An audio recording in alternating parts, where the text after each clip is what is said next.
Dan di bahagian belakang ni kita ada, ini bahagian gazebo lah, meja. Sana ada surau, dekat sini ada lagi. Kalau ramai digalakkan booking ya. Dan belakang ni kita ada parking, belah tepi ni kita ada parking juga. Kalau macam ni booking, yang ramai-ramai ni booking ada yang walk in. Ni meja tu walk in. Okey, warung hutan Bangi ya.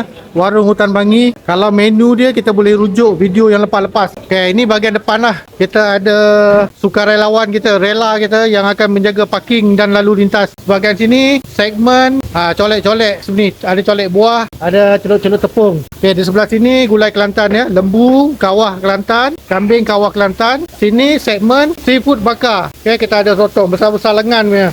Sotong kita ada, udang kita ada, ikan, pelbagai jenis ikan kita ada. Okay, ini kita punya tanda senarai harga. Okay, kita ada sotong, kita ada pari, kita ada tilapia, kita ada udang, kita ada merah, siakap dan sebagainya. Ramai booking, kalau nak walk in pun boleh. Kita ada meja banyak untuk walk in. Allah Karim.